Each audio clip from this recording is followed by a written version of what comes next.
بسم اللہ الرحمن الرحیم۔ بسم اللہ الرحمن الرحیم۔ السلام علیکم ورحمۃ اللہ وبرکاتہ۔ عزیز طلبہ، آج التبیان فی علوم القرآن کا سبق نمبر 22 ہے، اور اس سبق کے اندر ہم اسباب نزول جاننے کے فوائد پر چند مثالوں کا بیان پڑھیں گے۔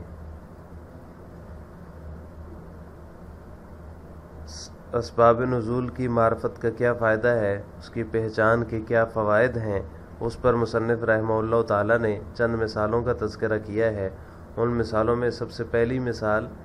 مروان بن حکم پر آیت لا تحسبن الذین یفرحون بما اتوا ویحبون ان یحمدوا بما لم یفعلوا فلا تحسبنہم بمفازۃ من العذاب کا سمجھنا مشکل ہو گیا، یہ ہے، یعنی اس آیت کا معنی اس پر مشتبہ ہو گیا۔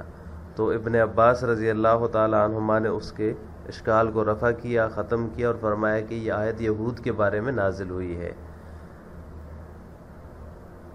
اس آیت کا ترجمہ یہ ہے لا تحسبن الذین یفرحون بما اتوا ویحبون ان یحمدوا بما لم یفعلوا فلا تحسبنہم بمفازۃ من العذاب۔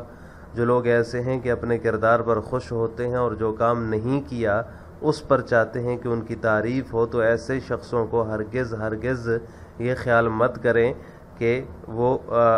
خاص طور کے عذاب سے جو ہے وہ بچاؤ میں رہیں گے، خاص طور کے عذاب سے بچے رہیں گے، ایسا ہرگز نہیں ہے۔ تو یہ آیت مروان بن حکم پر اس کا سمجھنا مشکل ہوا، اس کا معنی اس پر مشتبہ ہوا، تو اس نے اپنے خادم کو حضرت ابن عباس رضی اللہ تعالی عنہما کے پاس بھیجا۔ تو ابن عباس رضی اللہ تعالیٰ عنہما کے پاس جب اس کو بھیجا تو اس سے کہا کہ ان سے پوچھیں کہ اس آیت کا جو معنی ہے کہ اگر ہر اس شخص کو عذاب دیا جائے جو اپنی کسی عطا پر خوش ہو اور ناکردہ پر جو ہے وہ تعریف کو پسند کرے، تو پھر تو ہم سب عذاب میں گرفتار ہوں گے۔ اس کا جواب حضرت ابن عباس رضی اللہ تعالیٰ عنہما نے یہ دیا کہ اس آیت سے مراد جو ہے وہ یہود ہیں۔ جب نبی کریم صلی اللہ علیہ وسلم نے ان سے کسی چیز کے بارے میں پوچھا تو انہوں نے اس بات کو چھپا دیا اور اس کے بجائے دوسری بات جو ہے وہ بتا دی، اور یہ دکھانے کی کوشش کی ہم نے وہی بات بتائی جو آپ صلی اللہ علیہ وسلم نے پوچھی ہے۔ تو اس پر جو ہے اور پھر اس پر وہ اپنی تعریف کے بھی جو ہے وہ ان کو چاہت ہوئی، ان کو خواہش ہوئی کہ ہماری تعریف بھی کی جائے، تو اس پر یہ آیت نازل ہوئی لا تحسبن الذین یفرحون بما اتوا ویحبون ان یحمدوا بما لم یفعلوا فلا تحسبنہم بمفازۃ من العذاب۔ تو یہ اس کی پہلی مثال ہے۔ یہ سبب نزول کی پہچان ہی سے اس کا جو ہے نا معنی کا اشتباہ ختم ہوا۔ تو یہ سبب نزول کی معرفت کا فائدہ ہے۔ نمبر 2، دوسری مثال اس کی حضرت عروہ بن زبیر رضی اللہ تعالی عنہ پر اللہ تعالیٰ کا ارشاد ان الصفا والمروۃ من شعائر اللہ، اس کا معنی مشتبہ ہو گیا۔ تو انہوں نے حضرت عائشہ رضی اللہ تعالی عنہا سے جو ہے کہا کہ اللہ تعالیٰ نے فرمایا فلا جناح علیہ ان یطوف بہما ان الصفا والمروۃ من شعائر اللہ فمن حج البیت او اعتمر فلا جناح علیہ ان یطوف بہما۔ اس آیت کا معنی یہ ہے کہ صفا اور مروہ اللہ کی نشانیوں میں سے ہیں، جو حج بیت اللہ کرے یا عمرہ کرے تو اس پر کوئی حرج نہیں ہے کہ وہ ان دونوں کا طواف کرے۔ تو اب اس سے انہوں نے یہ معنی سمجھا کہ انہوں نے کہا کہ یہاں پر اللہ تعالیٰ نے فرمایا کہ فلا جناح علیہ ان یطوف بہما، میرا خیال یہ ہے کہ کوئی شخص اگر سعی بین الصفا والمروہ چھوڑ دے تو اس پر کوئی مضائقہ نہیں ہے، کوئی گناہ نہیں ہے۔ اس پر حضرت عائشہ رضی اللہ تعالی عنہا نے فرمایا کہ ایسا نہیں ہے جیسا تو نے ذکر کیا، اگر ایسا ہوتا تو اللہ تعالیٰ فلا جناح علیہ ان یطوف بہما کے بجائے اللہ یطوف بہما فرماتے۔ اور پھر فرمایا کہ جب لوگ اسلام میں داخل ہوئے تو بعض صحابہ کرام کو جو ہے زمانہ جاہلیت کی پرستش کے ساتھ عبادت کے خلط ملط ہونے کا اندیشہ ہوا، اور یہ خوف لاحق ہوا کہ اگر سعی بین صفا والمروہ میں ہم نے کی تو اس سے جو ہے وہ جاہلیت کے زمانے کی عبادت کی پرستش کے ساتھ ہماری عبادت خلط ملط نہ ہو جائے، اس وجہ سے انہوں نے سعی بین صفا والمروہ سے تنگی محسوس کی۔ تو اس پر یہ آیت نازل ہوئی کہ کوئی حرج نہیں ہے کہ تم طواف کرو، کیونکہ زمانہ جاہلیت میں مشرکین نے جو ہے صفا اور مروہ کے اوپر جو ہے بت رکھے ہوئے تھے، اور ان بتوں کے لیے وہ سعی کیا کرتے تھے، اس وجہ سے بعض صحابہ کرام کو اشتباہ ہوا۔ تو اس پر یہ آیت نازل ہوئی ان الصفا والمروۃ من شعائر اللہ فمن حج البیت او اعتمر فلا جناح علیہ ان یطوف بہما۔ تو اب اس کا جو ہے وہ پس منظر حضرت عائشہ رضی اللہ تعالی عنہ نے بیان کیا، اس کا سبب نزول بیان کیا، تو پتہ چلا کہ سبب نزول کی معرفت کا فائدہ ہے کہ یہاں پر اللہ تعالیٰ نے جو یہ فرمایا فلا جناح علیہ، اس کا یہ مطلب نہیں کہ صحیح بین الصفا والمروہ واجب نہیں ہے، جیسا کہ بظاہر اس آیت سے یہی مفہوم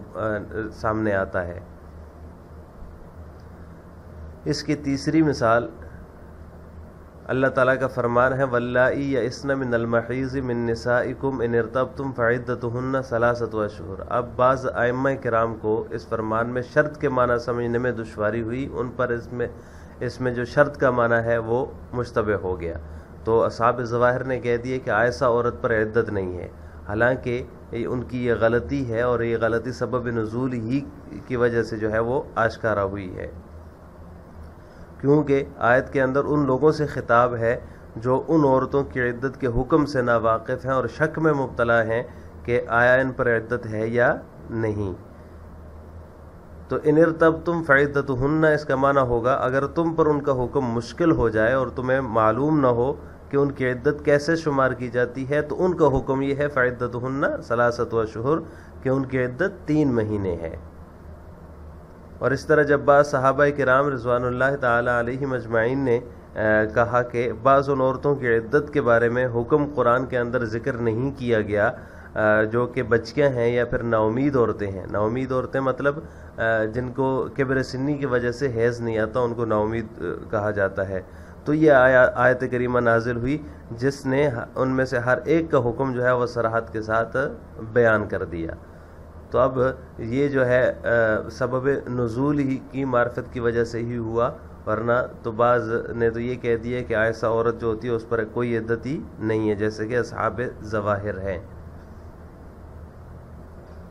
امثلۃ علی معرفت اسباب النزول اولا اشکل علی مروان بن الحکم معنی قولہ تعالی لا تحسبن الذین یفرحون بما اتوا ویحبون ان یحمدوا بما لم یفعلوا فلا تحسبنهم بمفازۃ من العذاب فقال لخادمه اذهب الى ابن عباس فقل له لئن كان كل امرئ فرح بما اوتي واحب ان يحمد بما لم يفعل معذبا لنعذبن اجمعون فبين له ابن عباس رضي الله تعالى عنهما ما ازال عنه الاشكال وقال له ان الايه نزلت في اهل الكتاب اليهود حين سألهم النبي صلى الله عليه وسلم عن شيء فكتموه إياه وأخبروه بغيره أروه أنهم أخبروه بما سألهم عنه واستحمدوا بذلك إليه فنزلت الآية۔ سبب نزول کی معرفت پر جو ہے وہ چند مثالیں۔ نمبر 1 مروان بن حکم پر اللہ تعالیٰ کے قول جو ہے لا تحسبن الذین یفرحون بما اتوا ویحبون ان یحمدوا بما لم يفعلوا فلا تحسبنهم بمفازۃ من العذاب کا معنی مشتبہ ہو گیا، تو اس نے اپنے خادم سے کہا ابن عباس رضی اللہ تعالیٰ عنہما کے پاس جاؤ، ان سے کہو اگر ہر شخص جو ہے وہ اس پر عطا پر خوش ہو، اپنی عطا پر خوش ہو اور وہ چاہے کہ اس کی تعریف کی جائے ناکردہ پر، ایسے کام پر جو اس نے نہیں کیا تو اس کو عذاب دیا جائے گا، تو اس کے لیے عذاب ہے، تو لنعذبن اجمعون، تو ہم تو سب عذاب میں گرفتار ہوں گے۔ تو ابن عباس رضی اللہ تعالی عنہما نے اس کا ایسا معنی بیان کیا جس سے اشکال دور ہو گیا۔ انہوں نے فرمایا کہ یہ آیت جو ہے یہ نازل ہوئی ہے یہود کے بارے میں، اہل کتاب یہود کے بارے میں، جب نبی کریم صلی اللہ علیہ وسلم نے ان سے کسی چیز کے بارے میں دریافت کیا تو انہوں نے اس کو چھپایا اور اس کے بدلے میں دوسری بات بتا دی اور یہ دکھانے کی کوشش کی کہ ہم نے وہی بات بتائی ہے جس کا ہم سے سوال ہوا ہے، اور اس پر وہ تعریف کے بھی خواہاں ہوئے تو یہ آیت نازل ہوئی۔ ثانیاً کما اشکلا على عروة بن الزبير رضي الله تعالى عنه قوله تعالى إن الصفا والمروة من شعائر الله فمن حج البيت أو اعتمر فلا جناح عليه أن يطوف بهما فإن ظاهر الآية الكريمة يشير إلى عدم وجوب السعي بين الصفا والمروة حتى قال عروة بن الزبير لخالته عائشة أم المؤمنين رضي الله تعالى عنها يا خالة إن الله تعالى يقول فلا جناح عليه أن يطوف بهما فأرى أنه لا بأس على الإنسان أن يترك السعي بينهما فقالت له عائشة بئس ما قلت يا ابن أختي لو كان الأمر كما ذكرت لقال الله تعالى فلا جناح عليه ألا يطوف بهما. ثم أخبرته بأن الناس في الجاهلية كانوا يسعون بين الصفا والمروة وكانوا يحجون في سعيهم لصنمين أحدهما على الصفا يسمى إسافا والثاني على المروة ويسمى نائلة. فلما دخل الناس في الإسلام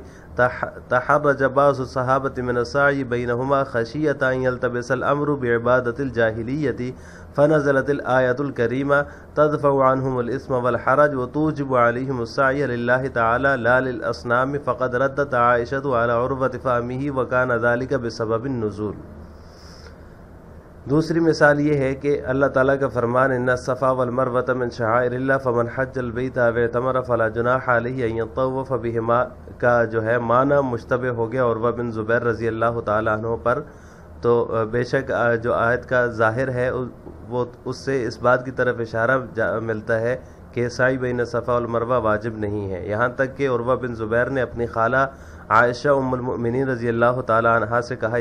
اے خالہ بے شک اللہ تعالیٰ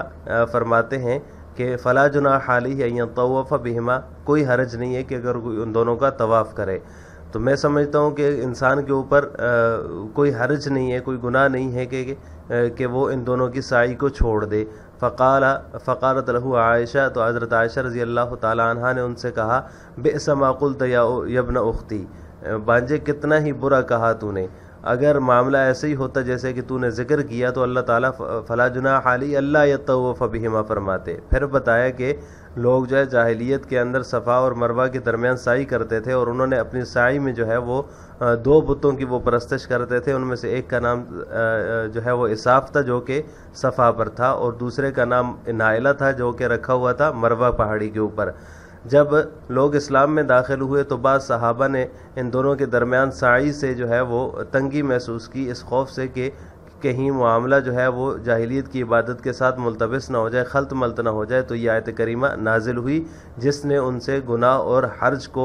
کے تصور کو دور کر دیا اور ان کے اوپر خالص اللہ تعالیٰ کے لیے سعی کو واجب کر دیا، لا للأصنام، نہ کہ بتوں کے لیے. تو حضرت عائشہ رضی اللہ تعالی عنہا نے حضرت عروہ کے فہم پر رد کیا اور یہ سبب نزول ہی کی وجہ سے ہوا.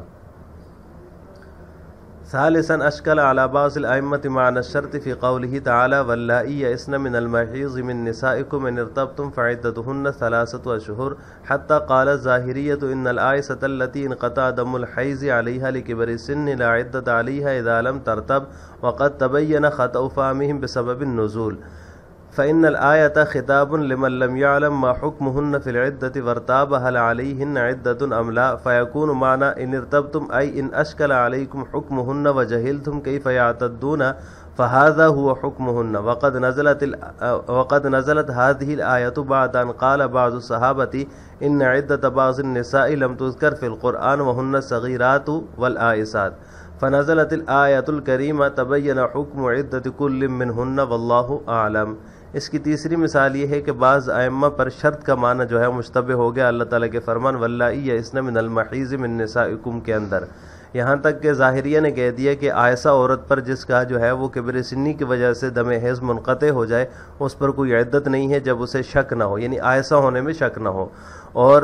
وقت تبینہ، اور ان کے خطا کا جو فہم کی جو غلطی ہے وہ اشکارا ہوئی ہے سبب نزول کی وجہ سے. بے شک آیت جو ہے یہ خطاب ہے ان لوگوں سے جو ان کی عدت کے بارے میں جو ان کی عدت کا حکم جن کو معلوم نہیں ہے اور شک ہے کہ ان کے اوپر عدت لازم ہے یا نہیں. تو معنی ہوگا ان ارتبتم کا کہ اگر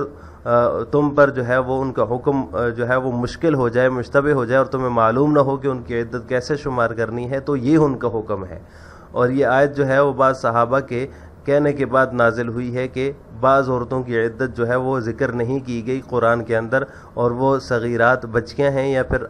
آئسہ عورتیں ہیں. تو یہ آیت کریمہ نازل ہوئی، اس نے جو ہے ان میں سے ہر ایک کی عدت کا حکم صراحت کے ساتھ بیان کر دیا. لہٰذا آج کے سبق کا خلاصہ یہ ہوا کہ ہم نے سبب نزول کی معرفت کے فوائد پر 3 مثالوں کی وضاحت جو ہے وہ پڑھی ہے. آخر میں آپ سے 2 سوال ہیں۔ نمبر 1، عائشہ مطلقہ کی عدت کتنی ہے؟ نمبر 2، سعی بین الصفا والمروہ کے بارے میں بعض صحابہ کرام کو عبادت کے خلط ملط ہونے کا اندیشہ کس وجہ سے ہوا؟ ان دونوں سوالوں کا جواب آپ نے کمنٹ باکس میں دینا ہے۔ السلام علیکم ورحمۃ اللہ وبرکاتہ۔